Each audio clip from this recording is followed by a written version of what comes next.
Olá, boa tarde pessoal, meu nome é André Vinícius. O meu é Ana Júlia e hoje vamos conversar sobre um tema muito importante: como as pessoas com deficiência enfrentam em situações de desastres naturais e como a tecnologia pode ajudar a salvar vidas. Estamos com um convidado bem importante, pode se apresentar? Opa, tudo bem pessoal? Meu nome é Ricardo, sou estudante de primeiro GP de Portos e vim comentar um pouco essa situação e essa condição que a gente tem que passar, né? Felizmente. Separamos algumas perguntinhas aqui para o senhor. Certo. Bom, quais foram os maiores desafios que você enfrentou como pessoa deficiente? Eu sofri um acidente em 2020 e o início para adaptação é muito difícil, porque até você aceitar a situação que você vai permanecer durante um bom tempo, então foi a parte mais difícil. E esse início aí foi, você tem que fazer uma logística de tudo. A sua casa você tem que adaptar ela inteira. Sim. A sua família, os seus familiares têm que se adaptar, entendeu? Então isso é a parte mais difícil, para depois você inventar de querer dar uma volta na rua com alguém ou sozinho, entendeu? Então esse início foi bem impactante. Como sua vivência pessoal influencia sua atuação no projeto Mais Acessibilidade na ZN? Eu tento ser um pouco atuante, mas como tudo envolve governo, tanto estadual, tanto municipal, estadual e federal, então a gente conversa muito com o pessoal dos bairros e na Zona Noroeste tem algumas pessoas que são ligadas ao PCD, né? Então a gente conversa, chega a combinar alguma coisa via WhatsApp, faz imagem, combina com algumas pessoas para fazer vídeos também, para tentar engrandecer ou melhorar um pouco mais, né?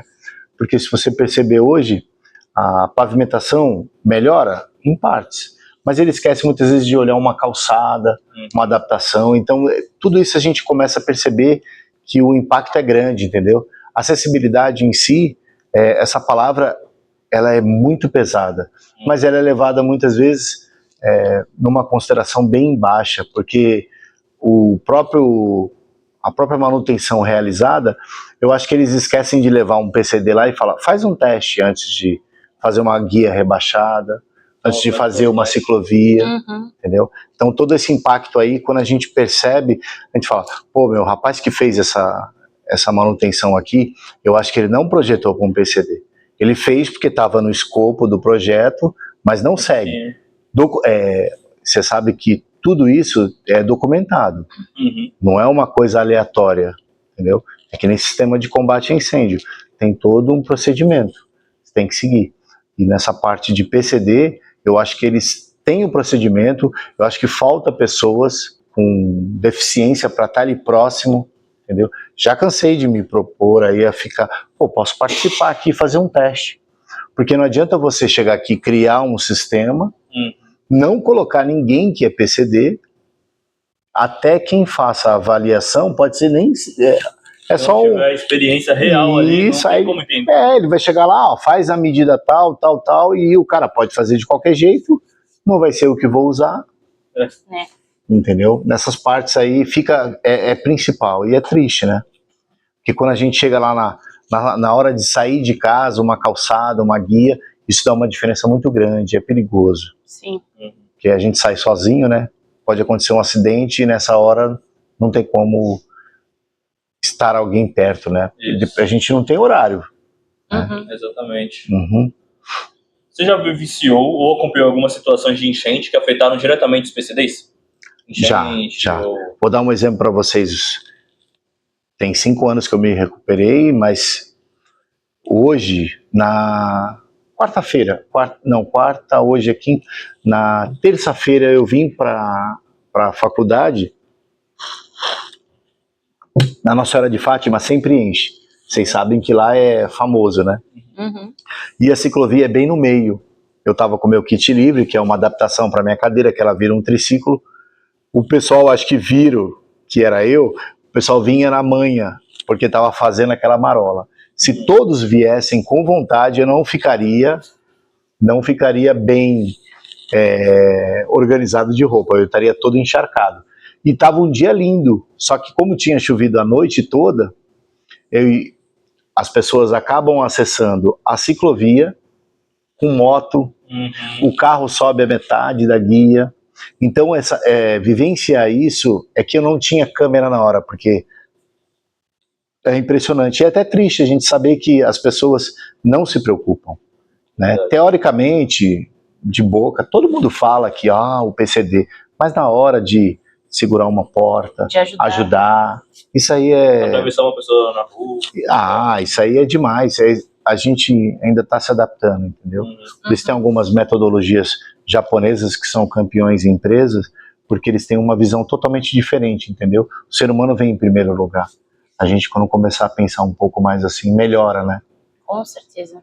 Acho que o brasileiro também pensa um pouco mais de serviço, essas coisas, só que, por exemplo, a pessoa tem que sempre estar em primeiro lugar e não importa aonde. Então... a gente usava um termo na área da segurança que dizia assim, o certo é o certo, mesmo que ninguém esteja fazendo.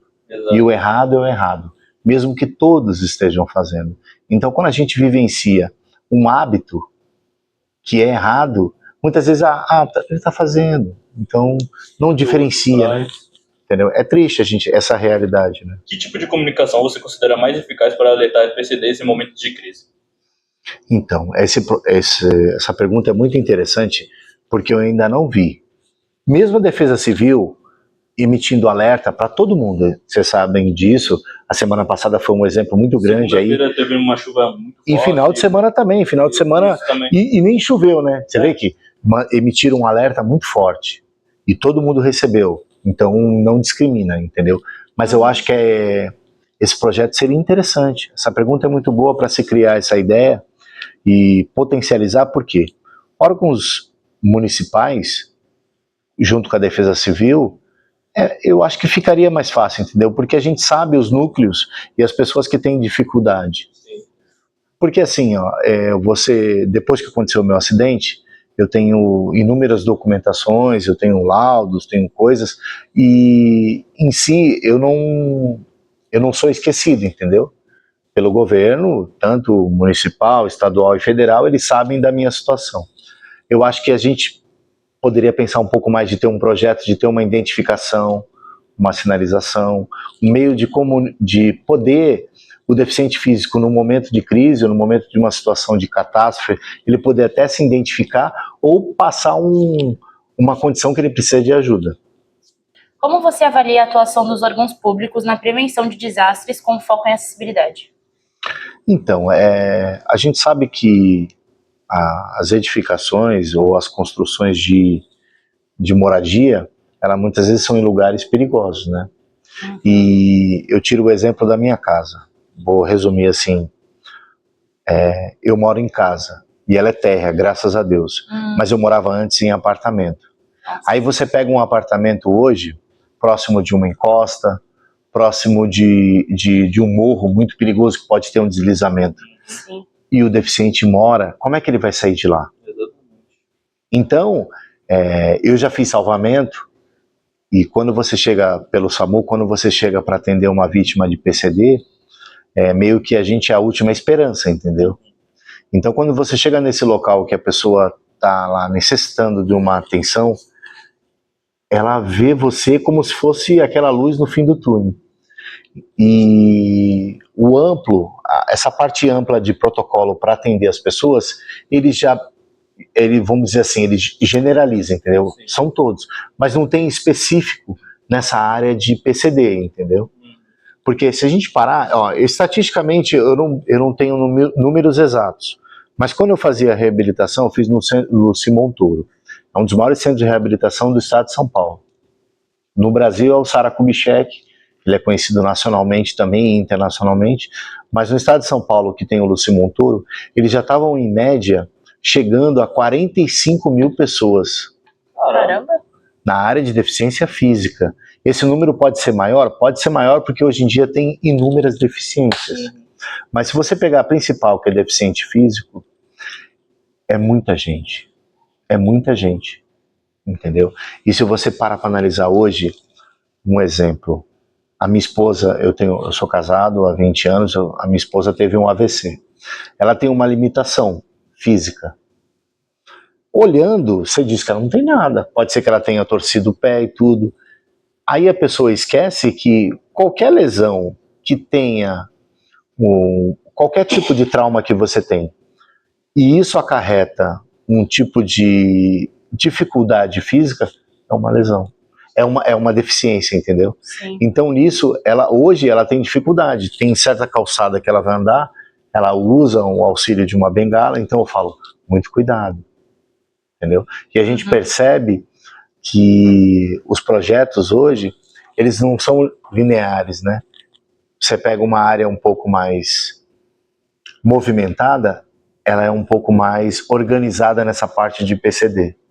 Você pega uma área um pouco mais afastada, com menos visibilidade, vamos dizer assim, ela tem uma dificuldade maior. Você pode ver, você quer ver acessibilidade, vai no morro. Os moradores do morro, eles têm uma dificuldade maior.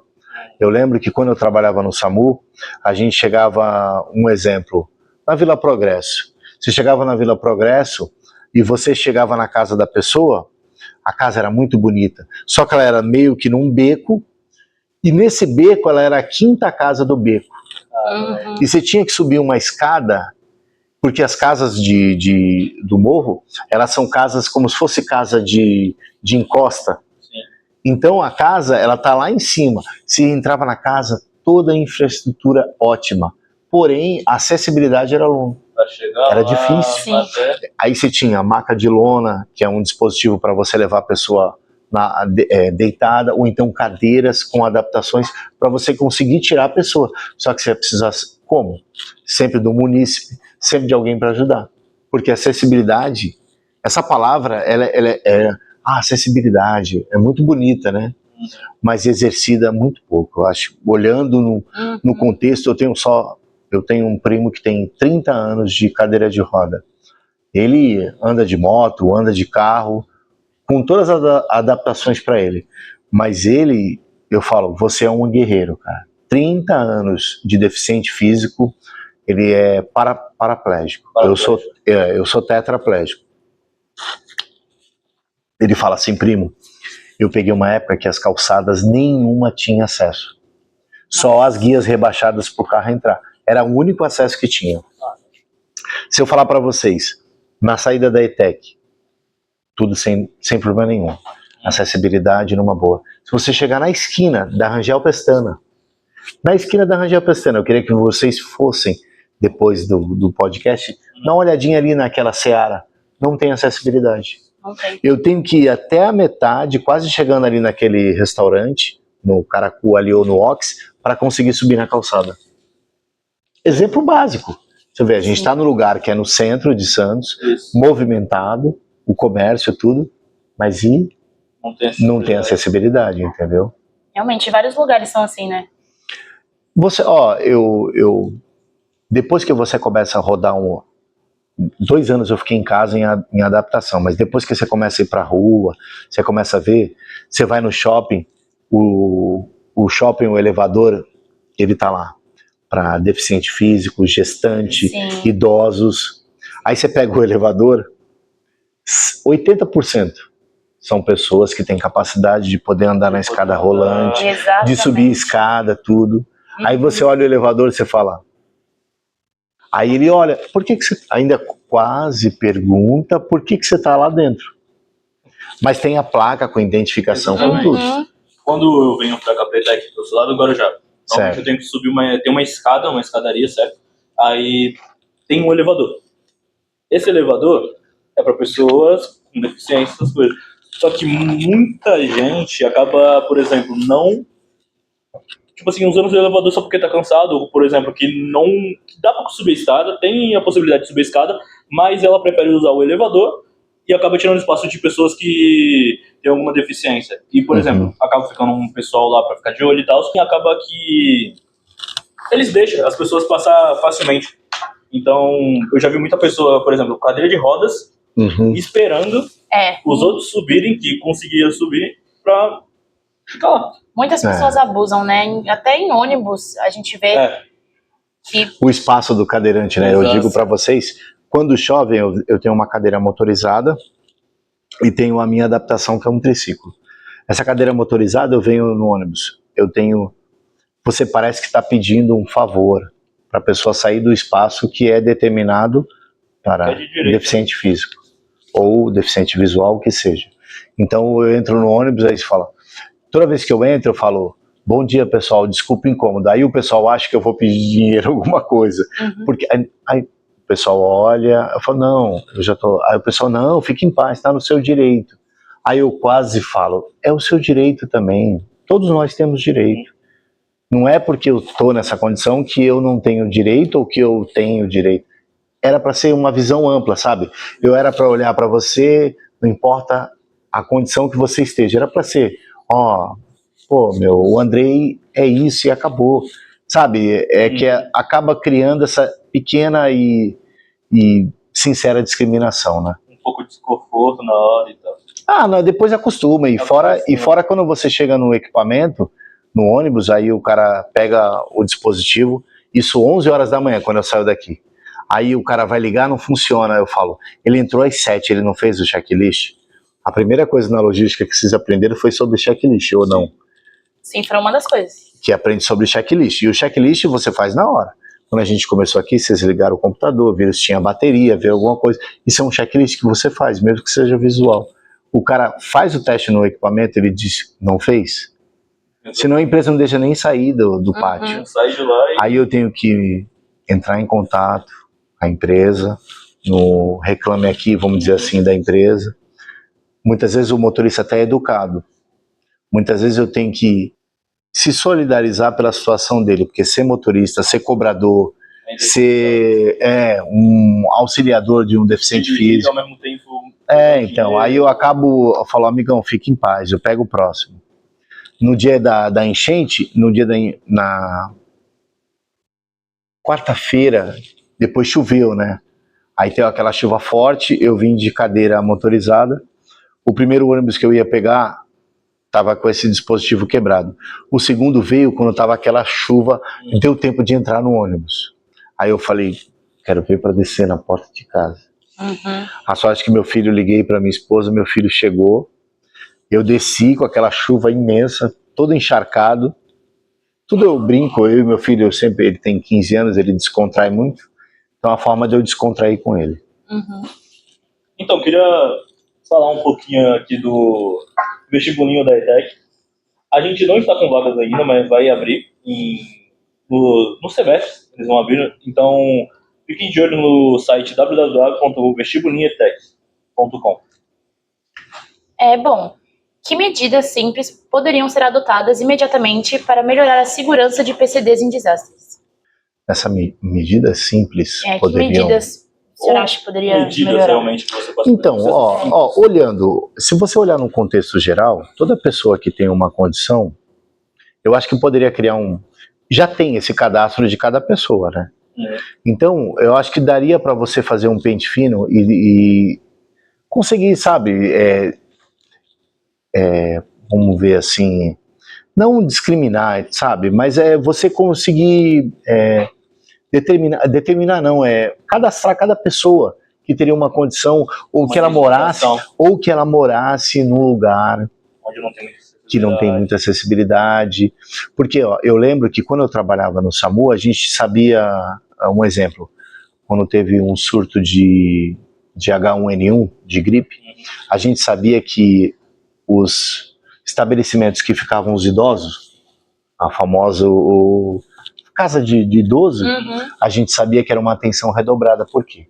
Eram pessoas que tinham comorbidades maiores, então a gente tinha que ficar em atenção. Então você pega um exemplo, você pega o pessoal que mora no morro. Se tiver um pessoal que tem uma condição com uma dificuldade, você tem que fazer o quê? Mantém os pontos ativos, deixa as pessoas ali, cadastrar, entendeu? Que nem o bombeiro.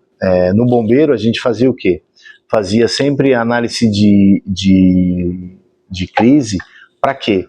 Para poder suprir a necessidade dessas condições, entendeu? Para você mitigar antes de acontecer qualquer coisa. Então eu acho que se a gente soubesse as pessoas que tivessem aquelas condições que necessitariam de atenção total em situações de crise, evitaria, sabe? Você pega uma, que nem teve agora, acho que foi no Paraná, né, que teve aquele, não é que foi ventos acima de 100 km por hora, entendeu? Então imagina os idosos, os deficientes físicos nesse lugar. O que acontece, como que a pessoa, como que criaria um plano para poder ajudar essas pessoas? Então, é porque quando você... Na verdade, as verbas são direcionadas. Muitas vezes é no final, né? Nessa linha pode ser que tenha não desvio de conduta, mas pode-se dizer que a falta de atenção naquele setor, entendeu? Porque se você pegar hoje a Defesa Civil de Santos, ela é, nossa, meu, com tantos deslizamentos que aconteceu em morro, você pega lá o bairro da Zona Oeste, eu moro na Zona Oeste, né? Sou morador de lá. Cara, a Zona Noroeste é atenção redobrada. Qualquer chuva, qualquer mudança de maré, o morro é chuva. Zona Noroeste, mudança da maré, já era. Enche tudo. Eu moro próximo do canal da Jovino de Melo, que é um dos principais aqui na Zona Noroeste. Então, qualquer mudança de tempo, cara, você já não consegue chegar no ponto. Exato. Graças a Deus eu moro numa rua que é de subida, então é bem difícil de encher, mas eu vejo os vizinhos que moram um pouco mais para baixo, aí você acaba vendo, né, o pessoal andando, passa na água, sim, com cadeira de roda, aí você vê muitas vezes o cara do carro do lado, ele não tá nem aí, passa, sai dando banho, o que a gente acha que é brincadeira, no final, quando a gente chega numa certa idade, ou quando alguém da nossa família se torna um deficiente, que a gente começa a entender toda essa logística, entendeu? Todo esse sofrimento. Que impacto na tecnologia teria na sua vida e na de outras pessoas com deficiência? Ou teve? O impacto nessa parte positiva de tecnologia. Eu tenho acompanhado em outros países, eles estão bem mais evoluídos nessa parte de deficiente físico.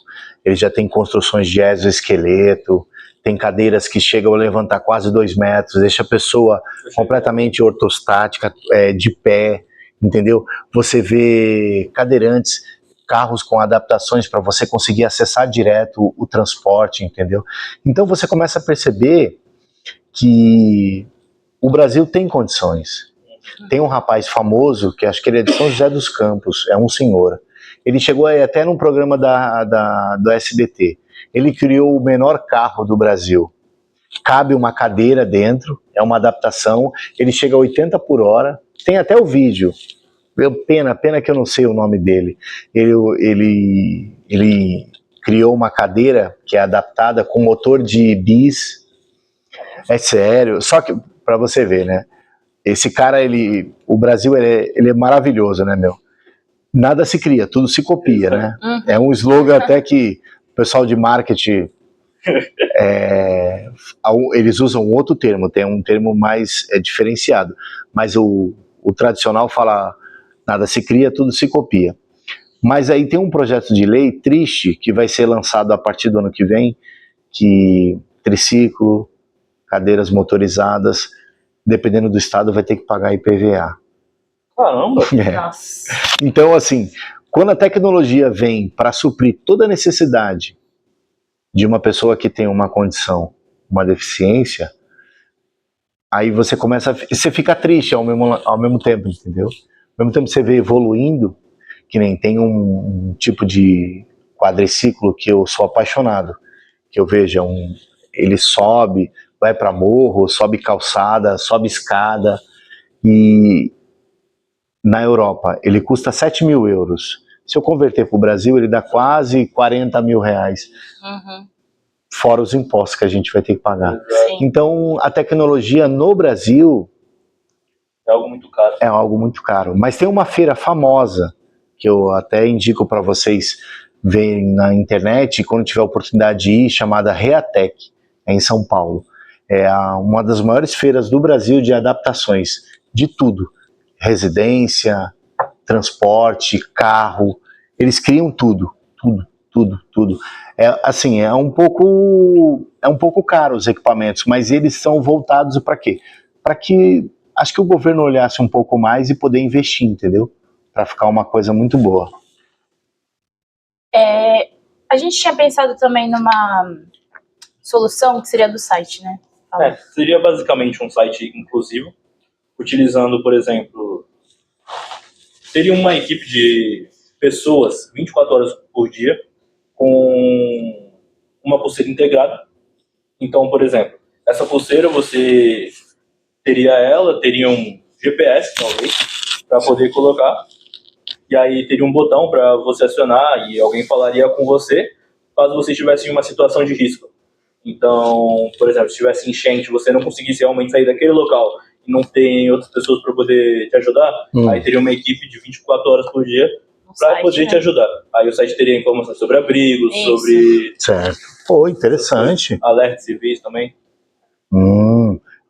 Posso dar minha opinião sobre isso? Pode, claro. Eu passo pelo neuro, que ele me deu um presente. Ele me deu uma pulseira que tem um QR Code. Você vê como é que é as coisas, né? E essa pulseira com esse QR Code, ela descreve todinha a minha doença, desde o tipo de medicação que eu posso tomar e o tipo de doença que eu tenho. Ela descreve tudo. Então o que acontece? Seria interessante. Eu acho que cada pessoa poderia ter, o deficiente, um QR Code também, com GPS. Com GPS. Porque imagina, se eu chego num local, um exemplo, eu sou bem, não tenho problema nenhum. Não tenho nenhuma deficiência nem nada, passo por um local e vejo um deficiente físico. Vejo o QR Code lá. Pô, amigo, eu vou te salvar, peraí. Chamo qualquer autoridade. Isso. Porque dependendo da situação, vou dar um exemplo lá da Nossa Senhora de Fátima. Dependendo do tempo que fica a tempestade, a chuva que fica forte, passa de 1 metro de água. Aí você fala, uma pessoa normal pode passar? Não. O bombeiro vem com embarcação. Pode você ver, na Zona Noroeste, o bombeiro da Zona Noroeste, ele tem embarcação. Aí todo mundo, porque ele vai lá no mangue? Não, porque muitas vezes a Nossa Senhora de Fátima tem que passar de barco. Já é difícil para uma pessoa que não tem deficiência física. Imagine para alguma pessoa que tenha que passar por ali. Esteja ali. Então é uma situação muito complicada. Pô, e se tivesse um dispositivo que você conseguisse avisar na hora qualquer... É que nem você pega o telefone. Você sabe que nem todas as pessoas que a gente conversa, até pessoas da nossa família, não têm o conhecimento dos canais de emergência que funcionam. Sim. Vocês lembram todos? Não. Então, e é primordial. Quando você quiser chamar o SAMU, quando você quiser chamar o bombeiro. Um exemplo, quando acontece um acidente dentro de um carro, todo mundo pensa no quê? SAMU, né? Isso. Mas dependendo do tipo de acidente, se a vítima está presa nas ferragens, você tem que chamar o bombeiro. Entendeu? E hoje, graças a Deus, em Santos, e hoje não, já tem um tempinho, o Santos evoluiu tanto na área do bombeiro que o bombeiro trouxe um dispositivo e um tipo de atendimento que é mais atualizado e potencial, que é chamado grau, que era de São Paulo. Santos já tem um grau. Então, quando a vítima está presa nas ferragens, com parada, com tudo, você chama o SAMU. Pode até chamar o SAMU para dar um auxílio se passar de uma certa quantidade de vítima, mas você tem que chamar o bombeiro. Entendeu? Ele vai saber sim. Tu vê. Defesa Civil. De uns anos para cá que as pessoas vieram e deram uma atenção maior para a Defesa Civil. Porque antigamente nem se falava, né? Sim. Aí você pode ver, o pessoal que mora no morro conhece a Defesa Civil na palma da mão. Porque quando acontece qualquer coisa, quem vai lá? Defesa Civil e o bombeiro. Exato. Isso é muito interessante também, essa questão de, por exemplo, a gente não saber o que chamar nessa situação. Eu acredito que, por exemplo, seja uma boa escolha, tipo assim, de aprendizado para a gente aprender a escola desde cedo sobre chamar o bombeiro nesse caso. E é algo que realmente seja muito importante, por exemplo, de aprendizado desde o fundamental. Claro, pô. É que o Brasil, ele tá engatinhando, né? Isso. Você pega países como americano, europeu aí, criança salvando adulto. Porque eles já são criados numa condição para ser preparado para qualquer tipo de situação. Isso. Tanto para catástrofe, tanto para salvamento, entendeu? Você pega escolas, que nem aqui. O certo seria toda escola ter um dispositivo para poder desfibrilar a pessoa se ela tivesse uma parada cardiorrespiratória. Sim. entendeu? Teria que ter uma cadeira adaptada para qualquer tipo de lesão, para qualquer tipo de deficiente físico. Exato. A gente vê que os sinais aqui para identificação de visual já está melhor, entendeu? Mas a gente precisa educar. Um exemplo simples, sem crítica, você vê que as pessoas ainda estão se adaptando com o elevador, né? Você pode ver um deficiente, nem todo mundo segura, ou quando segura, parece que segura sem vontade. Tá ali só para fazer. Entendeu? Sim. Mas a gente vai aos poucos, né? Vai aos poucos. Talvez. Um dia tem que ter fé, né? A gente é brasileiro, né? Exato. Bom, a gente queria agradecer Pela sua participação, Ricardo. Pô, muito por obrigado. compartilhar suas experiências e contribuir com o nosso projeto. Muito obrigado, Pô, Ricardo. espero que dê certo, você seja aprovado, parabéns. Muito obrigado. E eu tô aqui, me dedico a esse trabalho, eu sei que é um pouco difícil, mas eu agradeço a todos aí, que vocês sejam aprovados. Parabéns. Obrigado. Obrigada. E pessoal, não se esqueçam de se inscrever nos vestibulinhos que já vão abrir.